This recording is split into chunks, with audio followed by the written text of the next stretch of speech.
Last year, as American liberals struggled to make sense of the Donald Trump phenomenon, historian Mark Lilla offered his analysis in the pages of the New York Times. His essay took his fellow liberals to task for what he called the, quote, moral panic of identity politics, arguing that brand of politics had cost the Democrats the election and liberalism so much more. It was provocative and is now the stepping-off point for his latest book that's called The Once and Future Liberal, After Identity Politics. Mark Lilla is professor of humanities at Columbia University and joins us now on the line from New York, New York. Mark, it's good to have you on TVO tonight. How are you doing? Good to be here, Steve. Excellent. Let's just start with a basic definition. How are you defining identity liberalism? Well, there are really two periods of identity politics on the liberal side ever since the 1950s. There was one brand of identity politics that was about incorporating groups, African Americans, women, gays, into the great American democratic we, saying that we're citizens just like you and we deserve to be treated equally.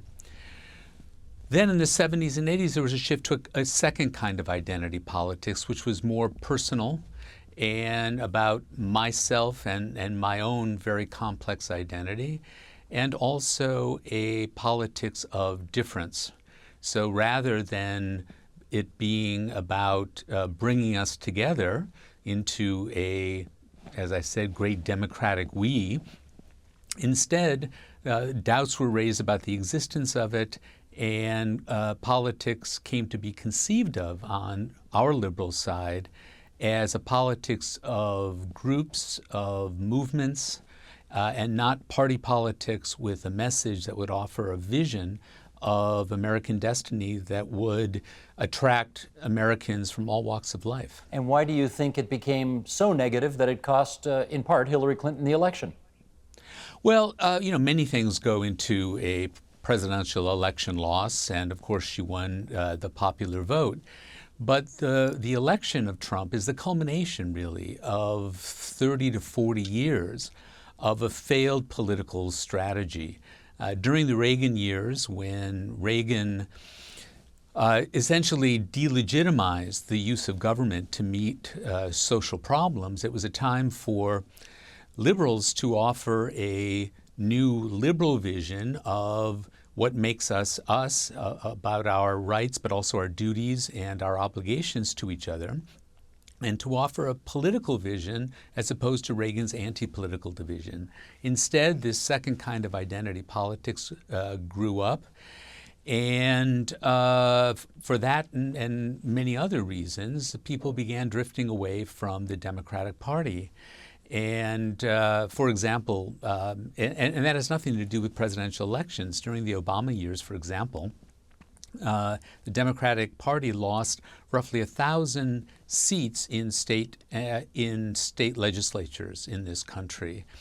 Republicans now hold have two-thirds of our state legislatures, two-thirds of the governorships, and they control half of the states outright. Democrats only control 7 states. So whatever the liberal message has been, it's been rejected by a vast majority of Americans, I think, or at least a vast group that we need to attract again. And so we've steadily lost face, so to speak, before the American public. Liberal has become a dirty word, and even when Democrats propose policies that people like, as soon as they're labeled liberal or democratic, people reject them. So clearly we've lost the contest for the American imagination. And it's interesting that that's happened because, of course, what are we now, 56, 57 years removed from probably the greatest inaugural ever. It was the Democrat President John Kennedy who said, ask not what your country can do for you, ask what you can do for your country. I guess today it's, what does my country owe me by virtue of my identity? And I guess we need to know a little more about how we got, or how your party, I guess, got from there to here. Well, part of it is, I think, a fixation on movement politics as opposed to party politics. After George McGovern's election, what had been the New Left in this country retreated to universities and became important in the Democratic Party. And their conception of politics essentially was that parties don't work. For anything to change in this country, you need social movements. Now, there was a period in American history where all the great reforms that took place through movement politics and not through party politics. And so during that period, we got civil rights, we got the women's movement, the early women's movement, and the early gay rights movement. But ever since 1980, all the action has been on the Republican side, and they've focused on building a party from the grassroots up. And we've not done that.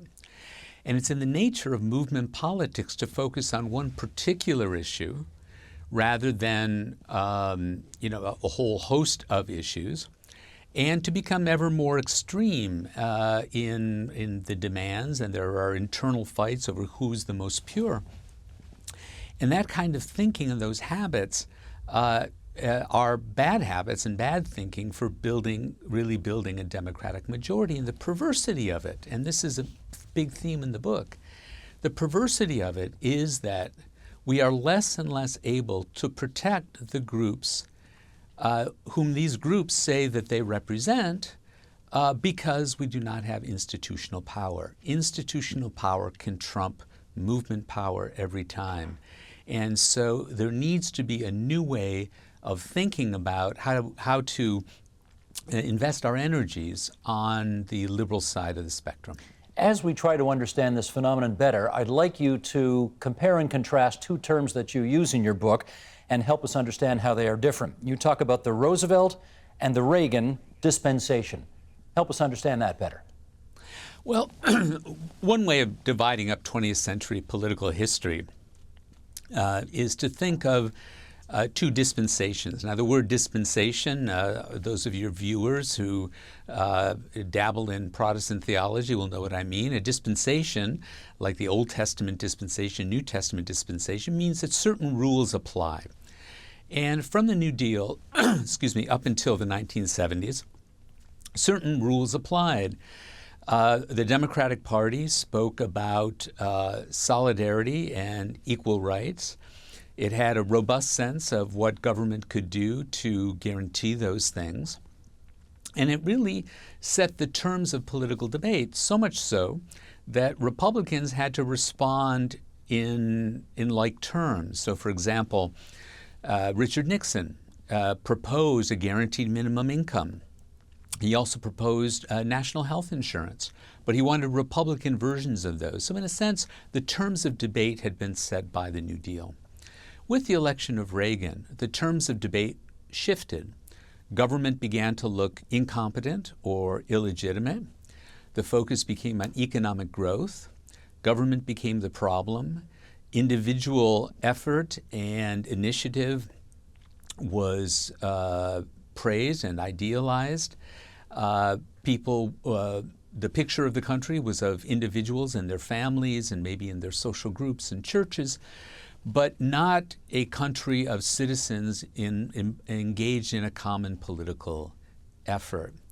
And in a sense, Democrats had to adapt to that as well. So it was Bill Clinton who said that the age of big government is over. And both he and Barack Obama focused heavily on economic growth. So the terms of debate have been set by the Republicans, and that's been very frustrating for the progressive wing of the Democratic Party because it has meant that there's not been a focus on protecting jobs and unions and the like. Now, my view is that these two dispensations are now over, that Donald Trump actually brought an end to the Reagan dispensation, not by moving further to the left or further to the right, but by coming up from below. And now we're left with two visions of America, the Roosevelt one and the Reagan one, and neither one is compelling to most Americans anymore. We're living in a vision-free era in the United States, and that, I think, creates an opportunity for both sides. I think that whichever side is the first to offer a hopeful compelling vision of American destiny that people can recognize themselves in will be able to determine the shape of American politics in the coming decades. What I found interesting about that answer, though, is that despite 8 years of Clinton and 8 years of Obama, you don't seem to think that, unless I'm inferring incorrectly here, you don't seem to think those two presidents pursued a truly liberal agenda. And, you know, to be sure, if you watch a lot of American media, I mean, these guys are the closest things to democratic Marxist socialists there are out there. So figure that all out for me, if you would. Well, I would not at all call them Marxist socialists. I teach political theory for a living, and those words have a very specific meaning for me. What I'm saying is that even when they wanted to pursue more classic liberal goals, they had to cast it in terms that were not those of the Roosevelt era, but rather in terms of empowering individuals and empowering families. What dropped out during the Reagan dispensation was any talk on both sides of public duty, of what we owe to each other. The rhetoric was about rights and not about sacrifice. You know, Republicans got us involved in many wars, but they never imposed a sacrifice on American citizens because they understood that that would break their view of the country. And Democrats have not been speaking about duty. They only speak about rights and the rights of particular groups in particular. So the idea that we owe something to our country has dropped out. And so, you know, the American presidency doesn't matter as much as Americans think and certainly as foreigners think. President can propose, but a Congress can dispose, Supreme Court can dispose, and state and local governments can fail to enforce and enact things that are passed at the federal level. And so that's why the thinking needs to focus on not the presidency, but about rebuilding a party with a message that reaches people in all walks of life in the country. I take your point on that, but you know, unless I missed it, you don't have a lot of good things to say about Barack Obama in the book. And you know, notwithstanding that, certainly from north of the border, the view on Obama was that he was, I think overwhelmingly most Canadians thought he was a pretty progressive president. Obamacare is in. It refuses to die, despite the efforts of the current president and some in the Congress. Don't you consider that a significant liberal achievement? I do. It's a huge liberal achievement. The problem was that his intentions were very progressive. The problem is that the country wasn't there.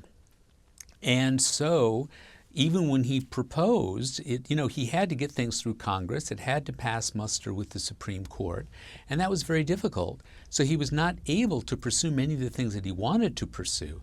I have no problem with Barack Obama's presidency. He was simply not able to achieve as much as he needed to achieve, and I think he would put it this way, because the Republicans have dominated the public discourse in this country. Let's see if we can understand what kind of a liberal you are for a bit here, because of course in this country liberal means one thing. They are the governing party at the moment, but it's a big red tent and encompasses a lot of space on the political spectrum. I think you've called yourself a pre-McGovern blue-collar Democrat. So what does that mean to a Canadian audience? Well, the pre-McGovern part means that before the McGovern candidacy, the Democratic Party structurally represented unions and local officials who had a large voice in the party. And they had their feet very much on the ground in every part of the country. The blue-collar part just comes from where I grew up. I grew up north of Canada. I grew up in Detroit, and in a very blue-collar suburb of Detroit.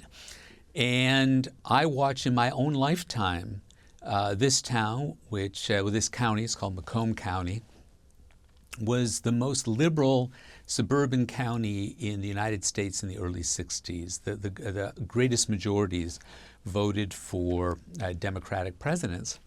By 1972, George Wallace won the primary and Richard Nixon won the election. And so that county has become sort of a laboratory for what people call Reagan Democrats. And I saw this shift happen in my family, in my neighbors, and I've always been interested in both understanding how it is that we lost those people and how we might win them back, because we're the ones who actually stand for their best interests. Well, humor me here for a second, Professor Lilla, because I have a few tweets I want to read out here that suggest that some people are not completely on side with what you're suggesting.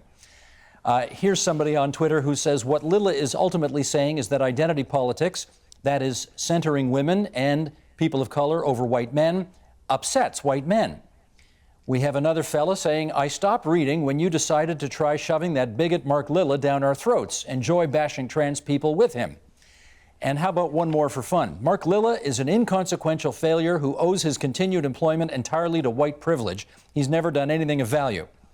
Now, having said that, there's obviously plenty of support for you as well on social media, but the critical voices are really quite tough. And I wonder what you make of all that animosity that seems to be coming your way. Well, my response, quite simply, is I rest my case. That, what's going on in the Twitter swamp simply makes my case that I am arguing that we cannot actually protect the people that these Twitter fiends say they want to protect if we don't hold institutional power. And the only way to hold institutional power is to have a message that reaches across the country, and not just among our groups, and certainly not just on the two coasts. So they have gotten so, I would say, drunk on the theatrics of movement politics that they are not paying attention to how to actually protect people. And you know, now it's not even a question of making new gains. It's a question of protecting the gains that we've made. We have a constitutional right to, a woman does, to have an abortion in this country. And because we've lost so many states, there are large areas in the country where a woman cannot get an abortion, in fact. In very many states, gerrymandering is being used to chip away at the effective rights of African Americans to vote. Now, the only way to fight that is not to sit behind your laptop and send out more tweets. It's not to organize another march. It's to get out in those areas of the country and reach people and convince them of our message. I want to see these people put their lives where their mouths are and actually go out and fight. You mentioned abortion and voting rights a moment ago, and I want to return to that subject area only in so much as I suspect another important debate that has happened in your country on an issue of similar controversy is the transgender bathroom debate, which I know a lot of people look at and say, I can't believe they're fighting about this, and others say this is absolutely ground zero for, you know, an important cultural difference between the Republicans and Democrats. What's your view on that issue? It was really the right that made this an issue. And in North Carolina, and they did that by taking a local ordinance that had been passed and trying to overturn it at the state level. And ever since, the right has been using this to beat us up. Now, that's a trap that's been set by the right, and I don't think we should step into it. Because the fact of the matter is, even though the situation is difficult and we have to address it, it can't be at the center of our concerns. Transgender people make up less than 0.5% of the American population. And when it comes to thinking about elections, no matter what your moral convictions are, and if you need to win to protect anybody, you've got to take that into account. And so it's very important that we not rise to debate and that we focus on the large themes that bring the country together. Look, the two things liberalism has always stood for are social solidarity and equal protection. Now, protecting transgender people falls under those two categories, but instead of talking about that particular issue, let's get back to talking about those principles which other sorts of people can also relate to. Well, that's hard to do because I suspect many in the Democratic Party made this transgender rights, abortion rights, essentially made it a litmus test. You know, you can't belong to our club if you're not completely 100% in lockstep with our views on this. And I wonder if that's, I wonder how big a problem that is, particularly to the Democrats in Macomb County, where you're from, who may feel, look, if I got to be 100% on side with everything you agree with, then I'm not on side. Absolutely. And that's been the problem with the party ever since the McGovern era.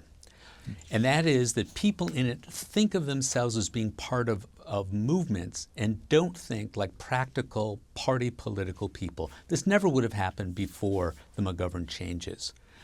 There were no purity tests, which is why a lot of bad, uncomfortable deals had to be made, especially with Dixiecrats in the South. But we were still able to make progress despite that.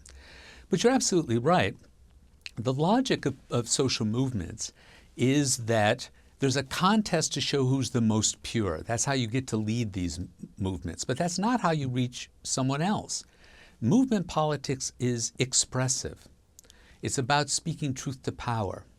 Party politics is persuasive, and it's about seizing power to defend the truth.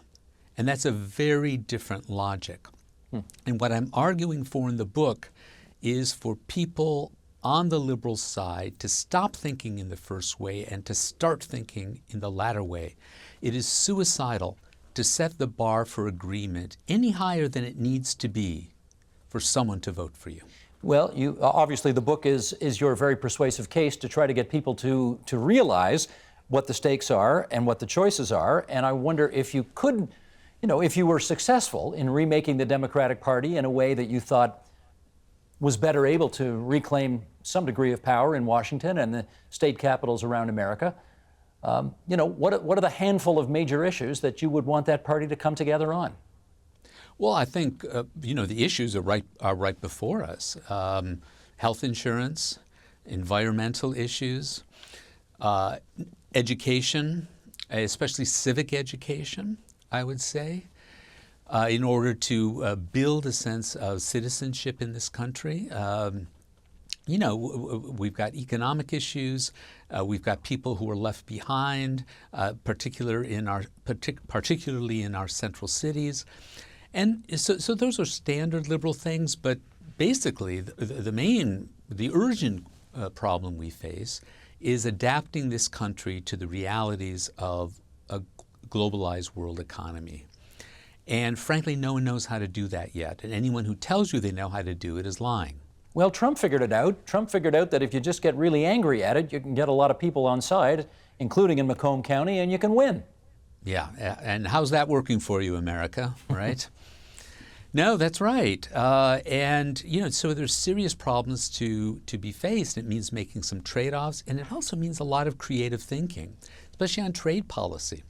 I mean, we can't close our borders to trade, but we've got to find some way to protect and retrain our workers. So there's a lot for us to do that affects a lot of people. Mm-hmm.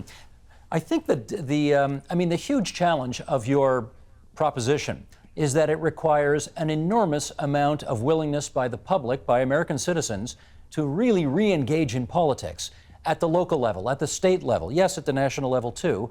And the trouble is that politics in your country at the moment, and you'll forgive, this is a view from north of the border, it looks so discredited and so dysfunctional and so, just god-awful messy right now. Who in their right mind would want to get involved in any of that? So how do you make this happen given all of that? Well, I think that's a misimpression, and I think it's a misimpression that Americans themselves share.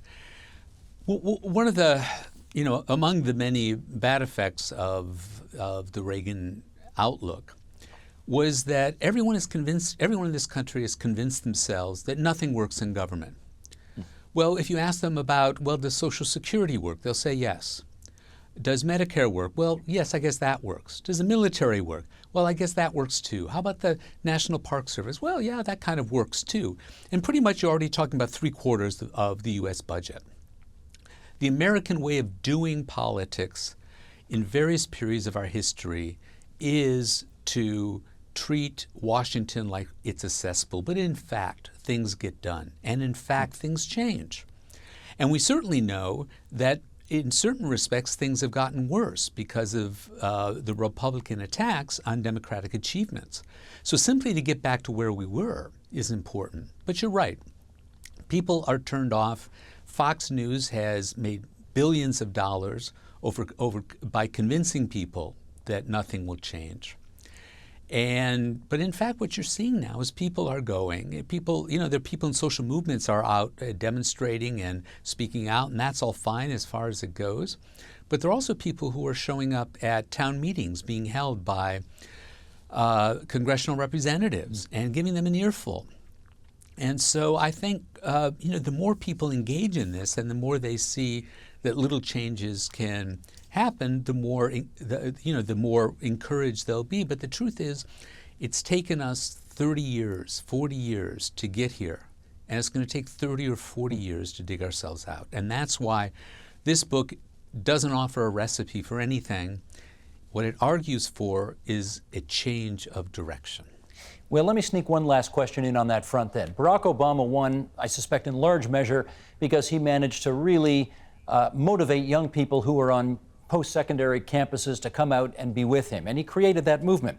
And I'd say the same thing about the Prime Minister of this country, Justin Trudeau, who Yes. managed to mobilize a great deal of young people on the university and college campuses of this country as well to come out and support him. Where is the evidence in your country that students are prepared to do that again, particularly when we see so much political correctness on campus today, which, of course, puts a chill into people politically engaging? Yeah, I think the latter part I agree with, I can say more about. But on the first part, you have to remember that young people came out for Bernie Sanders, and they were charged up by Bernie. And so even though the ideology young people on the liberal side of the spectrum tend to share is an identity one. The way they think about politics is through identity categories, and it's reinforced by our schools and especially our universities. But when someone like Barack Obama or Bernie Sanders comes along with a message that transcends that, they respond.